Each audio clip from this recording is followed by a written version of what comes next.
Well, the Brazilian Grand Prix was absolutely dramatic, wasn't it? Right from even the formation lap, Charles Leclerc losing it and out into the barrier. Hydraulics issue for him. I mean, just couldn't get any worse for it. I mean, it was really looking like we could see a decent battle, at least into the start with him and Max Verstappen, but it wasn't to be. And then we got the red flag, didn't we? Right after the start, Alex Albon collecting the two Hasses. It was a racing incident, to be honest with you. Just the way that circuit, the start of it is, and then into that tight turn one. No one really to blame for that one, but yeah, and then we got the red flag, didn't we? And then the restart after that, Max Verstappen got a brilliant start. Lando Norris looked like he actually got a really good start off the line, didn't he? But then just lost ground in that second point, and then the two Mercedes started well. Hamilton into third, but that was just as good as it got, wasn't it, for the Mercedes? It was an absolutely shocking race for them. And then the race sort of steadied out, didn't it? We got, obviously, because of all the incident, Ricciardo, who else did we see?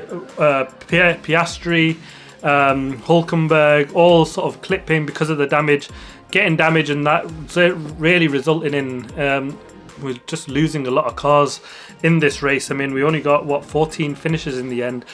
George Russell also retiring at the end, so it was tough, but we didn't quite get the midfield battle like we seen in the sprint race last time out, did we? But actually, for the rest of it was absolutely fantastic. Fernando Alonso, what an absolute masterclass from him. I'm going to get into the 3 good and the 3 bad, and well, Alonso, like I said, was number 1 on that one of the 3 good.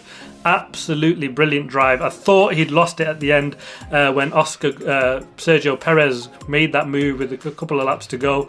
But Alonso never say die attitude. The double DRS, and he made it count, didn't he, at the absolute perfect time into turn 4. Brilliant overtaking from him to hold on to that podium. It was just phenomenal. He just drove so well, didn't we? With sort of like 10 laps to go, it looked like Perez might just any minute he's not holding up, because that Red Bull and the DRS was absolutely magnificent. But yeah, it wasn't to be.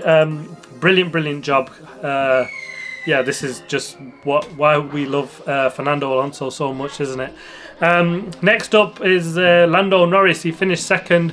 A really comfortable race, but it was probably one of his more distinguished. Like, you just look so comfortable, absolutely solid. Just didn't have enough pace to put it on Max Verstappen, but to be fair, nobody's had that all season.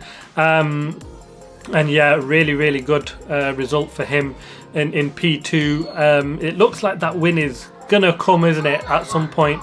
But yeah, he did a brilliant job, didn't he? He had a poor qualifying, and to be right up there in P2 at the start of the second of the race, red flag restart, was a brilliant start from him. He made up 4 places.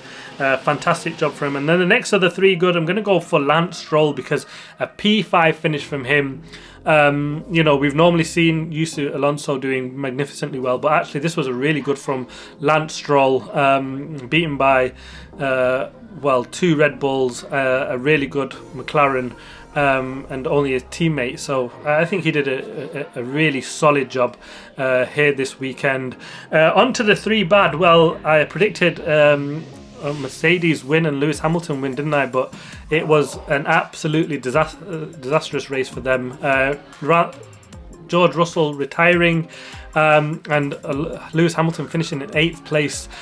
He was up into 3rd, like I said, early on, but then they were just so horrible on their tyres. They've got a lot of head scratching going on, haven't they? Because after Austin and Mexico, you look like they were on, momentum was building for them, and this was the chassis that was going to fix things for them and show that they're going in the right direction for next year. And this has probably left more questions than answers after this, isn't it?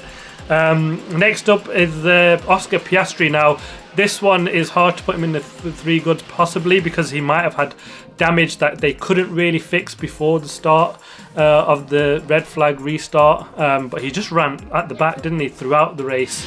So might be a little bit harsh putting him there. And then comes the Alfa Romeos, isn't it? A double DNF for them. They had to retire on safety grounds. yeah, I predicted Valtteri Bottas to be a surprise this weekend. Yeah, surprising absolutely all the wrong reasons, isn't it? And yeah, he'll be massively disappointed from there. Yeah, the race was yeah, absolutely dramatic at the end. That last lap with Fernando Alonso beating Perez on the line by what, less than half a tenth was just. Yeah, that's just Brazil for you, isn't it? Absolutely. Wasn't fantastic, the whole racing. It wasn't as close in the midfield like we've seen in the sprint race, but yeah, there was still enough drama in there throughout, wasn't it? Bit more spread out the racing today, but brilliant job. So yeah, Max Verstappen wins again. He's going to go out to next time to Las Vegas.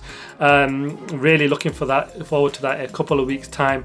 Watch out for the driver ratings video coming up, and then the Las Vegas preview. Thanks for watching. Please like, subscribe, and comment as always. I'll see you next time.